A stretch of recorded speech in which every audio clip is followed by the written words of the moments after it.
Shabbat Shalom, everyone. Welcome to the Strong Sabbath Insight. I am Chief Yuya, and I am the founder and head of the ANU Life Global Ministries and the ANU Nation. So I want to jump right into it. I've been speaking about us coming into this year of the nine, and more importantly, the mindset that we have to take on coming into this era of the nine. And it's always around this time where we start getting our information and our revelations of things that are getting ready to happen, and all the sort of incidents and occurrences that will set the tone for the next 12 months. If any of you are familiar in the New York, New Jersey, and Pennsylvania area, we're currently being bombarded by unidentified flying projectiles. They're calling them drones, unidentified drones that have been in the air and over Pennsylvania, New York, and there's so many of them at this point, and the government hasn't been able to identify them. The FBI is now investigating the lights in the sky and the flying objects in the sky. I shared I think earlier this year or mid-year that in this coming season we would finally get an admission by the powers that be that there has been contact with life that people would probably consider to be extraterrestrial. They're gonna have to just come out and say it, at this point, and then we're gonna get the whole understanding of the Anunnaki energy and presence, right? And I say Anunnaki because I don't really think that the entities that we're seeing or being exposed to are extraterrestrial. I think they're subterranean, and they are oceanic. I think a lot of what we see in the skies is not coming from outside of the Earth's atmosphere, but it actually is coming from underwater. Is actually coming from under the earth, and it could just be some experiments that crawled their way to the top or escaped, similar to like the movie Brother from Another Planet, something that escaped and was able to make a presence. So be on the lookout for that, but that brings me to what I wanted to talk about in this segment, idols. This is a season now, man, where the creator and the originator and the supreme thought is tearing down the idols that those of us who carry the truth should have torn down a long time ago, that we were made responsible to do, and some of us have and some of us haven't for various reasons. But I look at all of the things that are happening right now in so many different learning communities. For instance, what's happening right now with Billy Carson, right? And he had a debate recently with a Christian scholar by the name of Wes Huff, I think his name is. And he got exposed. He got torn off the frame, And that's just one example. Those of us who know, we already knew. Those of us who know, we already knew. There are certain people who don't study, who are very fascinated by mysticism, very fascinated by magic.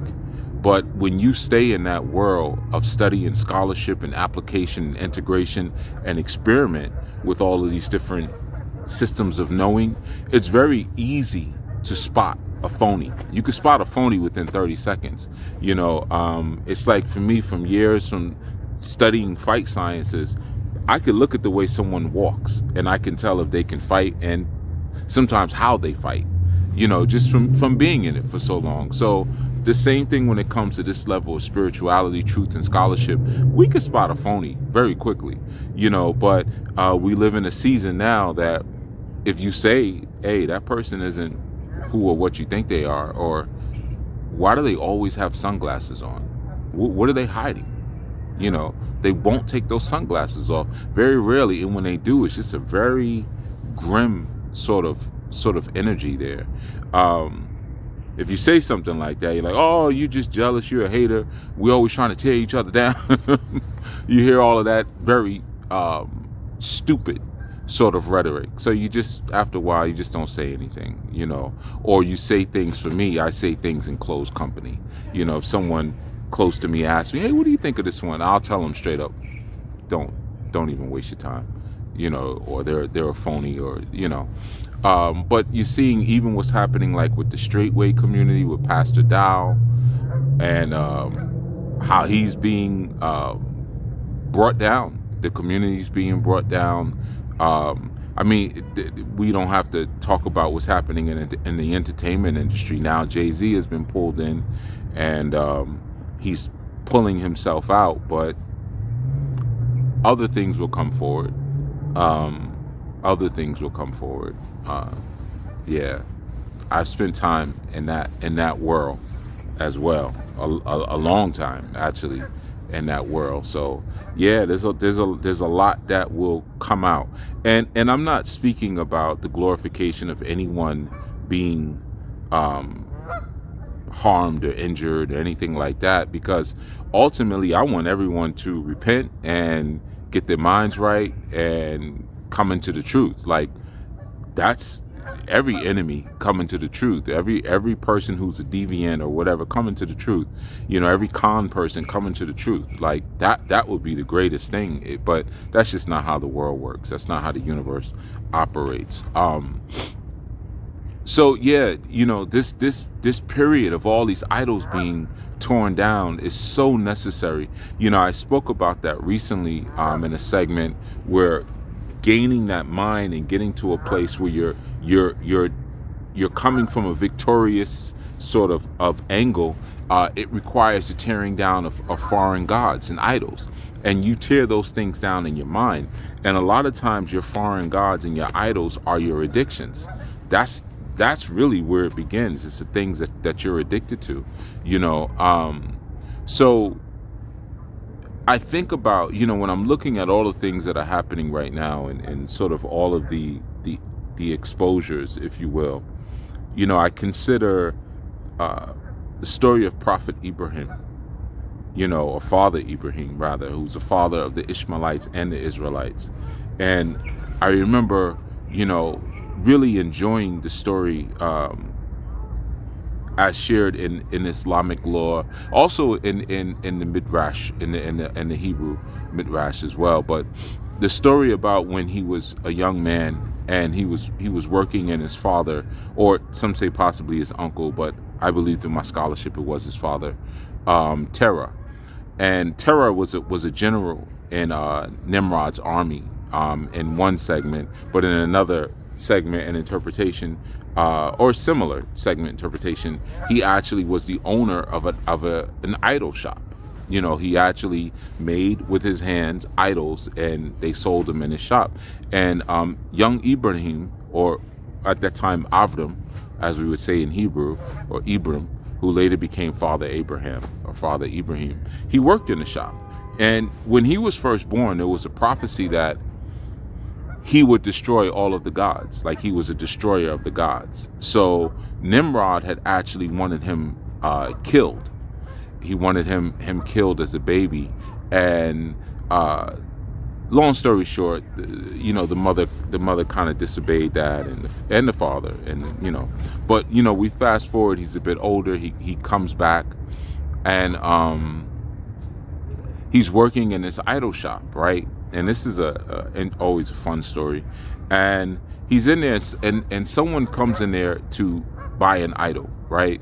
And he says, okay, well, which one do you want? And the person's like, I want the best one, the good one. He says, this one here, it has great eyesight. Look at the size of the eyes on the statue. So he goes in front of it, but he's like, I don't think it could see me though, right?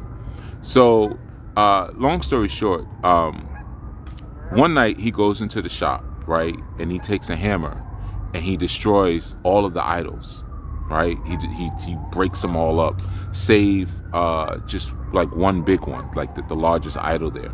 And then a woman comes in and she has a stick, and he takes the woman's stick and he puts it in the hand of the biggest idol, right? So when his father comes in, it's like, yo, what happened to all of the idols? he says, like, you know, there was food sitting out here overnight for the idols, right? And these were offerings that were left out, and they must have gone to war for the food overnight. And this large one showed that he was the most dominant of all the gods, you know, of all the idols, of all the gods, by destroying all the other ones so he could have all the food for himself, because he wanted to eat all the offerings, right? So his father was like, how dare you say such a thing? Like, how dare you speak like that? So Ibrahim is like, well, I mean, they're powerful gods, right? So, I mean, of course they would have the ability to do this, like, because why would we serve something that can't move, can't fight, can't do anything, can't even eat? You know, that's one of the things that he first said. See, the thing about Ibrahim is that he came out as a very young child with a wisdom, and it was a wisdom of understanding false gods from real gods, you know, false idols from real, well, there should be no idols, but, you know, false idols from the real, true, and living, you know, creator of all the universe. So he had that wisdom coming forth. So him working in that shop, he was like, this isn't it, right? And it was a very, very clever way for him to say, like, you're serving something that can't do anything, right? So what happens is this word gets out. You know, I'm fast forwarding on the story. Maybe I'll tell the whole story one day. You know, word gets out that all of the idols in the shop were destroyed, and the people go into a rage. And he's like, but at the same time, they're convicted, because they're like, you know, we would have to admit that these things, you know, cannot get up and fight. They cannot get up and smash each other, you know, no pun intended, but they cannot get up and destroy each other. We would have to admit that. And instead of admitting that, they decide to direct their anger and confusion and loss to Ibrahim, right? And they grab Ibrahim and they say, you know what? Let's set him on fire, right? Let's burn him up. And his father, at that point, Terah, his father turns his back on him and was like, yo, you brought this on yourself. Like, you know, you're just a headache, you know. So they take him and they throw him in a fire. And in that moment, Allah saves him, right? And he grows a garden around him in the midst of the fire. The fire becomes cool to him. And then he grows a garden around him. And in that moment, because this was on the day that Nimrod was declaring himself God of all gods, right? So it was an extra embarrassment. Now, some of you listening may say, I didn't read all of that in the Midrash, because I am combining the Islamic law with the Hebraic Midrash, right? And that this Midrash would be in the 3rd chapter of Bereshit, right? But you won't find that in your King James or whatever, right? So this was the day that Nimrod was declaring himself God of all gods. So he's angry, and when Ibrahim comes out the fire, they all bow to him. They're like, no, like, your God is real, right? So it's interesting, because a lot of times when we hear about Ibrahim or Avram, we only hear about him like by the time he's an old man. You know, by the time he's an old man, you know, and he's having children when he's in his 70s and 100s, and, you know, then it's like we don't really understand what qualified him first to even be chosen to be the father of 2 great nations, the Israelite nation and the Ishmaelite nations, of course, the Israelites or the Hebrews, the Ivrit, because he was also known as Ibrahim of Ivrit, or Ibrahim of the crossing. Ivrit later becomes Hebrew, but, you know, to become the father of the Hebrews and the father of the Muslims as well.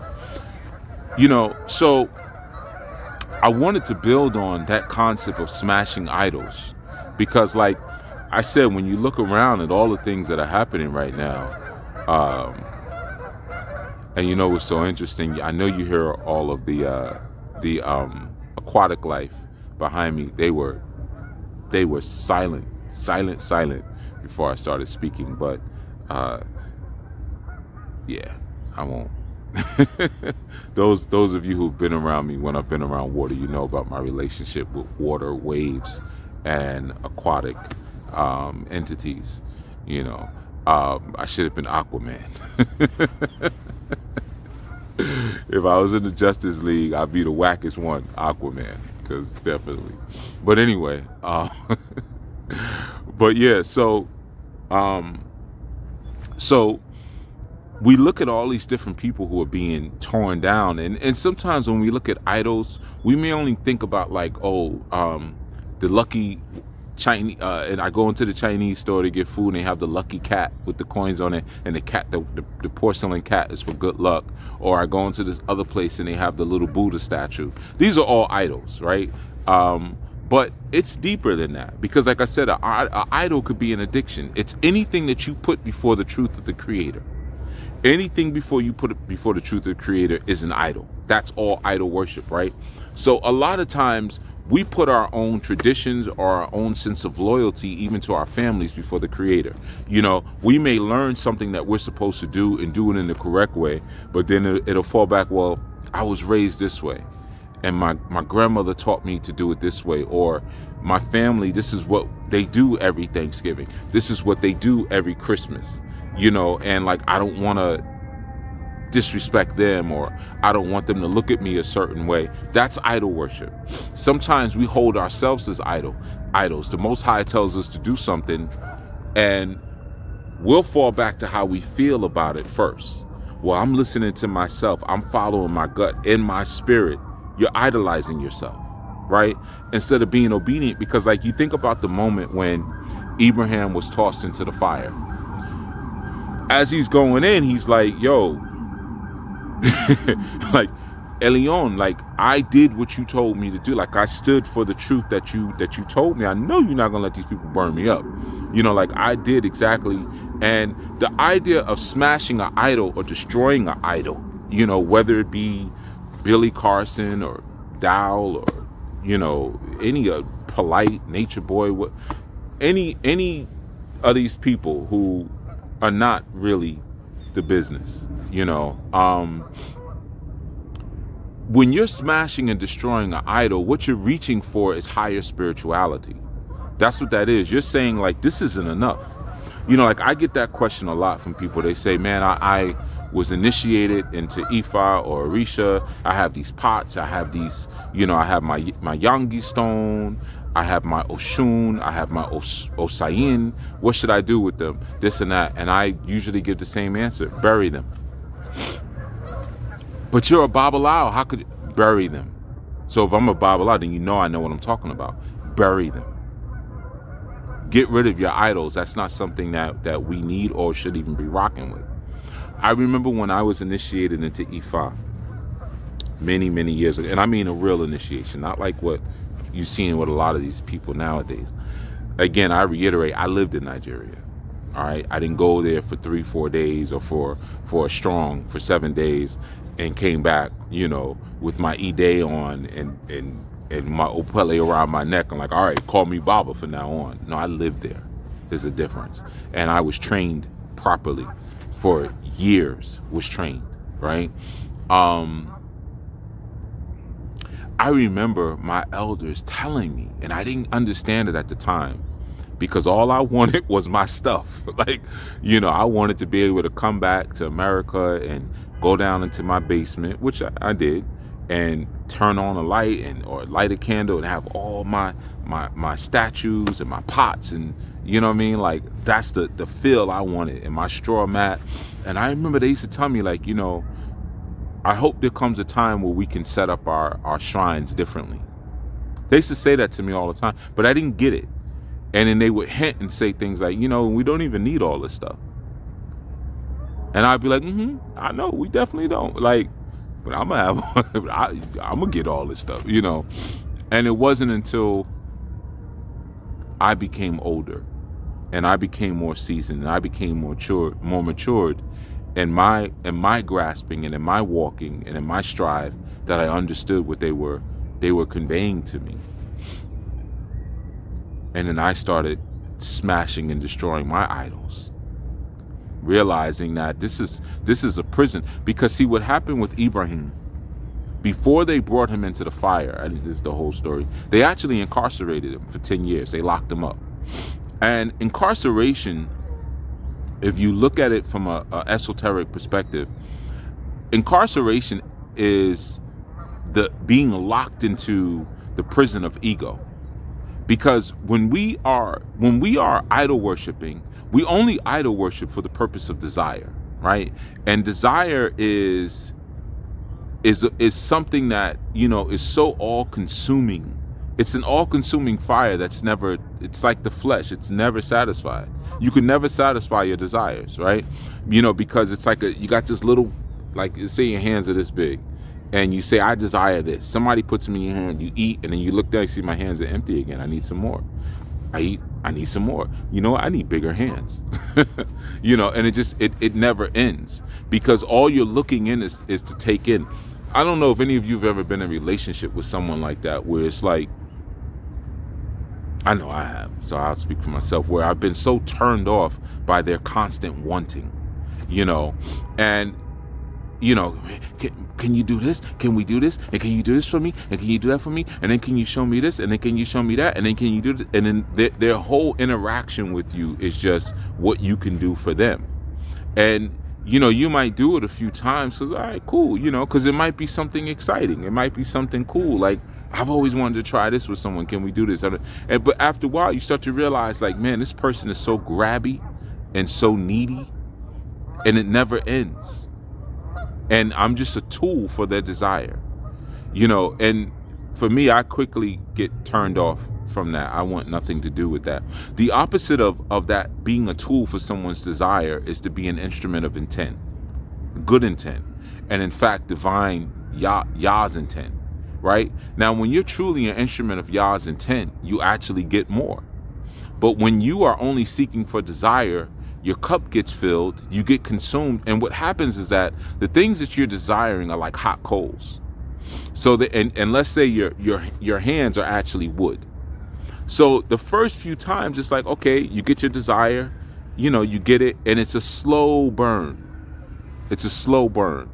It's like the scripture that speaks to the concept of, creating an idol, where it says a person creates an idol. They cut down a tree, and some of the tree they use for warmth, and then what's left over they use to create an idol. But then they also grow it. They grow the tree, right? See, that's the critical part, is the growing of the tree, because idol worship starts small. It doesn't start with you coming in like bringing a baby to Molech and like, I sacrifice. It's not, it doesn't start like that. It starts very small, where it's like you're working on your job, you get a promotion, and they're like, yo, but we need you to work on Sabbath. And you're like, but you don't have to work every Sabbath. Like, you only have to work one. We work on a rotational shift. You just got to work one a month. And you're like, it's just one. Like, that's not bad. Like, I'll just make sure on that Friday night, or that Yom Shishi, like, I'll go heavy on my study, maybe watch some videos or whatever, and then I'll only work that one, and I'll double it up on the next one. I'll do extra stuff, right? It's small, and then it gets bigger. Well, we need you 2 days. We need you 3 days. Yo, we just need you the whole month. Like, we need you on Saturdays because you're doing such a great job, right? So your idol worship always starts with a very small thing. It always starts with very small compromises, very small sacrifices, and it gets bigger and bigger and bigger. Your idol begins with like a little rabbit's foot. That someone, your lucky keychain, where's my lucky rabbit's foot? Last time I wore that rabbit's foot, I was walking down the street, I met a celebrity, or I was walking down the street, I met my idol, my bigger idol, right? And then it starts with a rabbit's foot, and then it gets bigger, and it's get bigger and bigger and bigger and bigger and bigger, right? So now you're full-blown idol worshiping. And the way idols are typically worshipped, when we read in Islamic law, when it spoke about the worshiping of idols, it said, well, who's being worshipped? And there were 4 political figures that were mentioned. And these political figures were putting themselves in the position of Allah, saying, like, it's very similar to when you hear politicians now say, God bless America. And like, there's nothing godly about you, at least not from the high God, maybe from the low gods, but they are purporting themselves to have a form of godliness. So idol worship starts very small, but oftentimes it becomes a very huge, big, dangerous, and large thing, man. And usually what you're idolizing, you hate. See, that's the cognitive spiritual dissonance that happens with idol worship. You're hating what you're idolizing. It's like some of us have addictions where you may have a pornography addiction, or you may have a food addiction. You may have a sex addiction. You may have a social media addiction. How many times have you been on social media scrolling? You're supposed to go do something. You're laying in your bed and you're scrolling. And then before you know it, like 40 minutes has gone by and you wanted to get up and go do something. And you're like, man, I can't believe I sat here for 40 minutes watching a bunch of nothing. I didn't learn anything. I might have laughed, but I didn't gain anything. I didn't learn anything. Or you're watching pornography and you're like, I'm looking for that certain video. I want to get off on that certain way. And this is video I've been trying to find with so and so and da da da da da. And you're sitting there and darn near 50 minutes done went by. And you got your pants down at your ankles or your skirt, down at your knees, and you're looking, right? Looking for this particular thing. And by the time you finish doing what you're doing, whether it's you ate that food that you shouldn't have eaten, you watched that video that you shouldn't have watched, you scrolled at the level that you shouldn't, you're mad at what you did. You detest it. You're like, why do I keep doing this? Why did I even do this? Like, this is not even something that I'm happy about. This is not even something that really brings me joy. So the things that you usually idolize are things that you usually detest at the same time. That's the dissonance and the insanity that begins to form inside of your psyche from idolization, right? So, there's a lot of times where that idolizing sneaks in. And what happens is that the way you break the hold of the idolization is that you fill yourself with the intent of the Most High. And filling yourself with the intent of the Most High is whatever I receive, instead of me pushing it down into myself to fulfill my own desires, I'm going to send it out, right? So I'm going to starve that part of me that's grabby and needy and always desiring attention, always desiring affection, always desiring touch, always desiring a somatic experience, because really that's where the demons are sneaking into my life anyway. This is where I'm giving demons license over me, by my different addictions, by my different desires, okay. And the demons are like, gotcha, told you, gotcha again, gotcha, and they're now driving parts of my body because I've given them license, you see. So if I now cut that off, that area off, I put a blockage there, right? And I say, when the blessing comes, I send it out. You see, I'm not feeding that part of me anymore. So what happens is, as a result, you're going to get more things as a result, because now you're functioning like the Creator functions. The Creator is constantly giving. We rarely ask Yah what Yah needs, and Yah has told us clearly, this is what you need to do. We don't do it. We do whatever we feel like doing, right? And then turn around and we'll still say, but Yah, I need you to help me out. I need you to do this for me. I need you to do that for me. Yah says, okay, but if I'll do that because I love you, but if you love me, you'll follow my commandments. Thing about that, Yah, is, it's just I've already committed myself to something else. I'm already worshiping another idol. You see that a lot on the continent, because we love our idols on the continent. Ooh, goodness, we love our idols. You have people who are hardcore Muslim, hardcore Christians, but they still pray to the small gods. We call them small gods over there. They still pray to the small gods. You'll go to their farm, you'll go to their house, you'll see idols all on their farm, especially when it's planting season. A lot of people, they put idols on the land themselves so that they'll have a good planting. People don't understand that when it comes to idol worship, your harvesting and your reaping is not immediate. You don't immediately reap what you sow. That's what's so tricky about it. It's a slow reaping. So you'll plant a seed, and then over time, it could be 5-10 years, you'll reap full-blown destruction from idol worship. And you'll be like, yo, I just did this. It's just a small God. It's just a little statue that my grandfather gave me to put on the land for good luck. But let it take root, and like the scripture says, it will grow. You see, it will grow. The growing is the important part. He uses a little bit of the wood for warmth, and then what's left over, he uses it to make an idol. You see, so this part of that tree is still growing.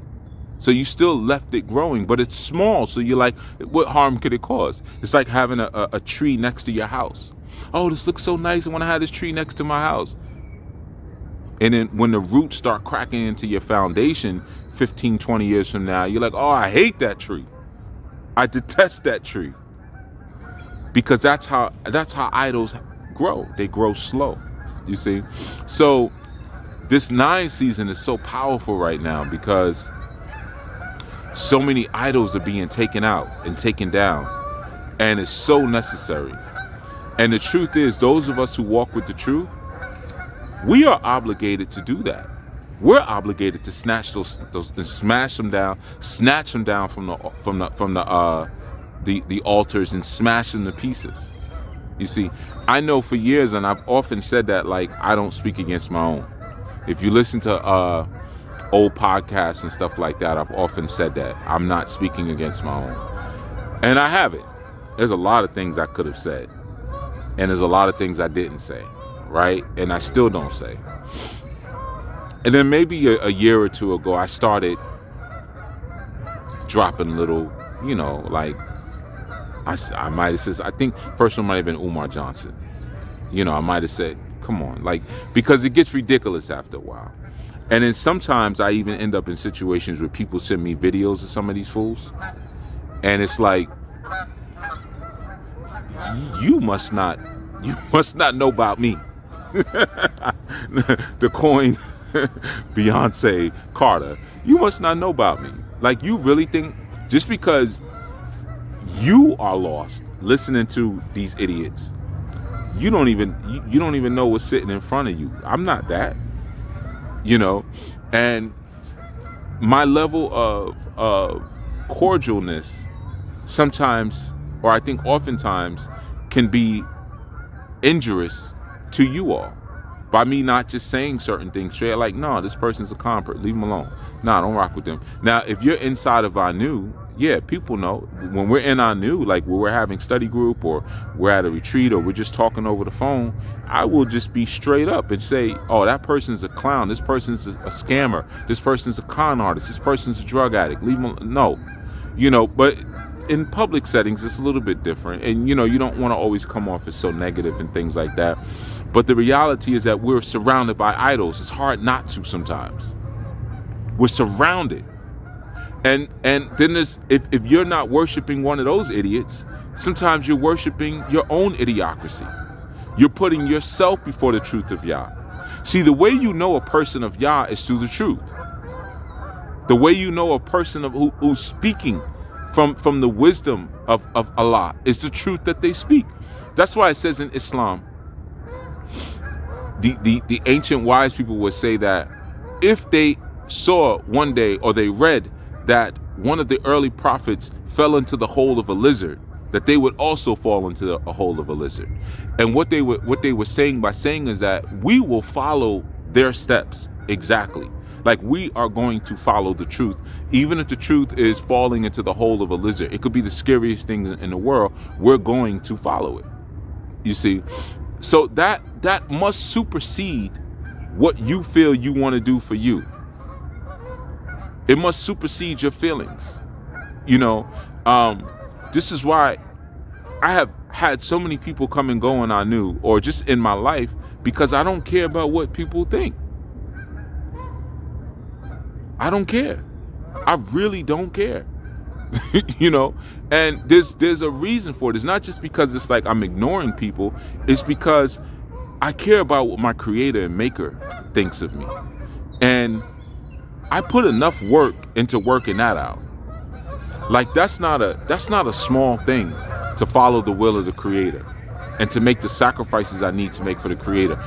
I can't, or I won't do that and at the same time, bow and submit myself to everyone else's approval and opinion. I'm not doing both of those, right? I'm not idolizing people or people's opinion of me. So like I've said before, even when people say nice things, it's cool, but it doesn't really mean anything to me. Like I've shared before, when people say things like, oh, well, they don't say I'm egotistical, but they'll try to do things to massage my ego, or they'll try to play manipulation games, which is stupid. But some people are stupid like that. And I'll say, like, if I didn't have my ego in check, I would not be able to be as far as I am in anything if my ego was not in check. You can see that when you look at this Billy Carson situation, and he crashed out. The guy he debated, he went to his house at 2:30 a.m. with legal paperwork. He threatened to sue him, take those videos down, because you lost the debate. See, that's a sign of someone who cannot learn. When you can't accept defeat, you can't learn. If you're a sore loser, you can't learn anything in life, But he crashed out. Then he was talking about, well, these people they don't understand what I'm really talking about. I'm the foremost scholar on this and that and that. These are just 9-to-5 people who are dumb. Like, so people who were 9-to-5ers and what? You're showing yourself now. Now you're showing who you truly are. Pastor Dow did the same thing, man. Like, y'all can't judge me. Can't nobody judge me. Like, what? But that's good. We need that. Because we need people to see what they've been bowing down and worshiping all this time. Just like when Ibrahim smashed the idols, he was like, yo, if these idols are so powerful, why did they not stop me? Why can they not fight back? They can't eat. You're putting food in front of them, the food is rotting. They can't even eat. Why would I bow down to something that cannot eat, cannot see, cannot hear, cannot defend itself? That makes no sense. You see, that makes no sense.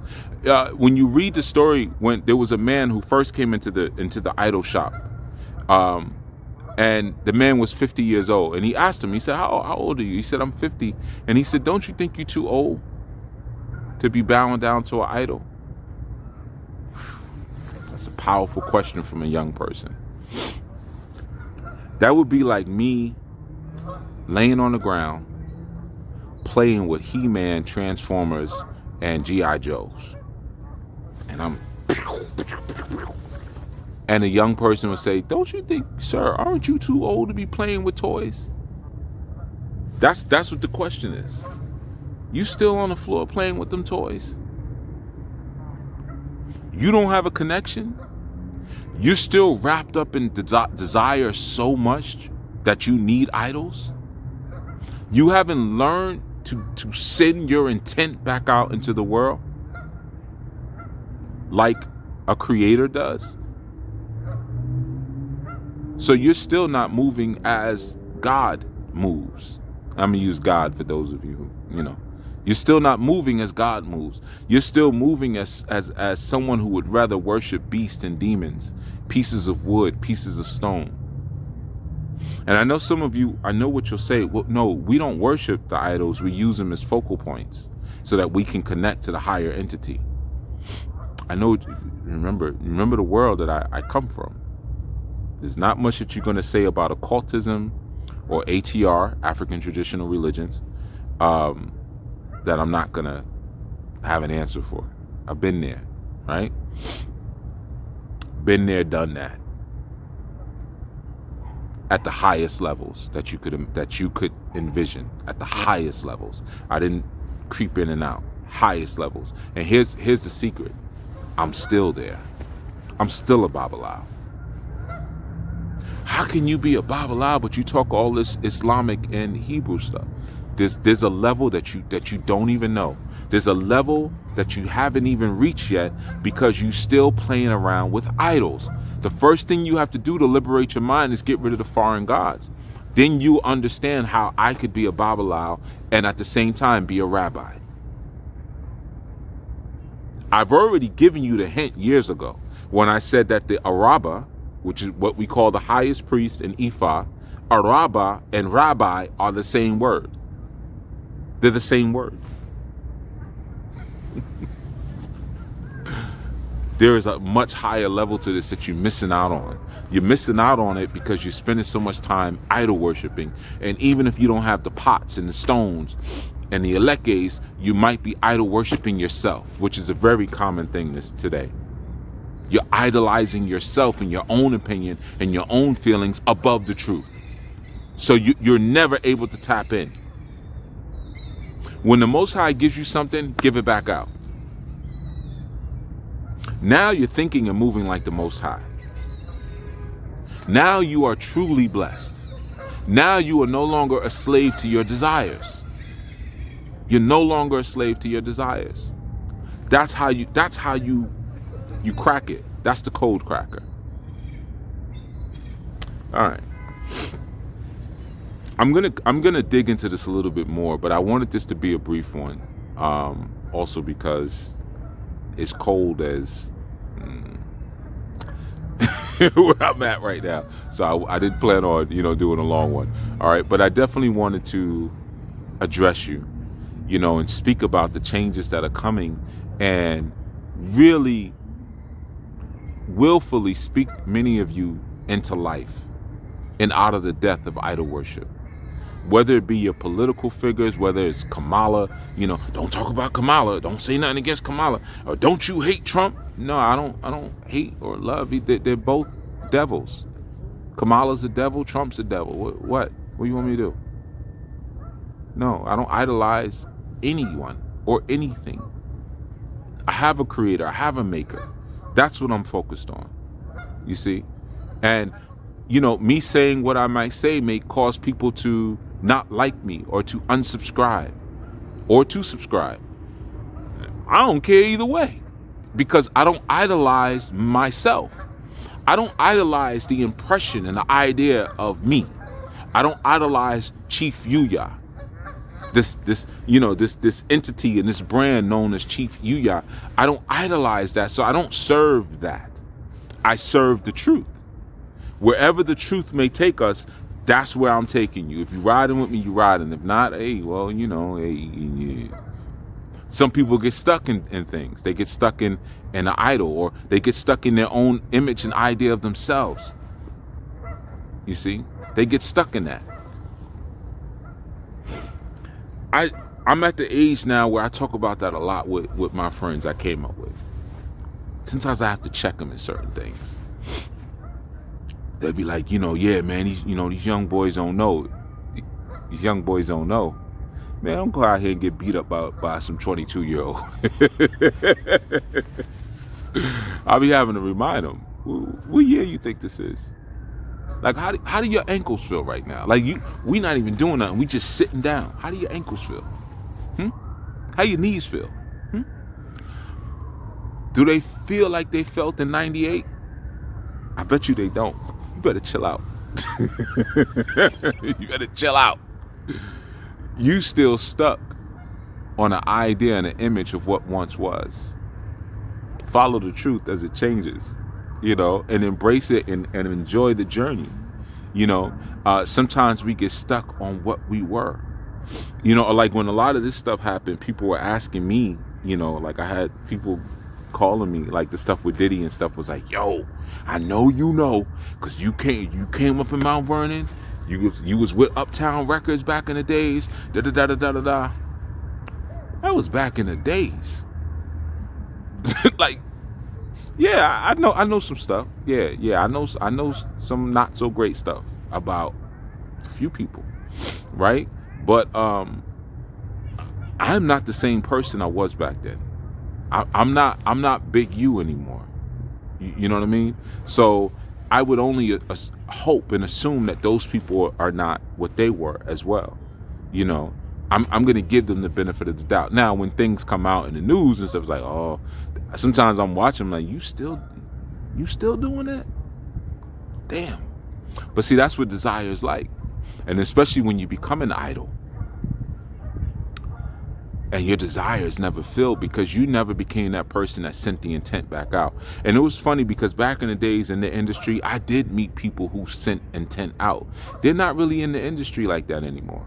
These are like unsung heroes. But there's a brother I know. I remember back in the days. This might have been in Spoil Rotten days.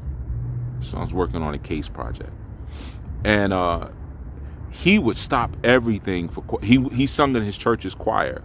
Now he was very high up, he was one of the owners. It was two partners in that company, and he sung in the choir. He made sure he made choir rehearsal and all of that, and like no matter what's going on in the street, I gotta be out, man. Y'all gotta hurry up. I'm going to choir rehearsal, right?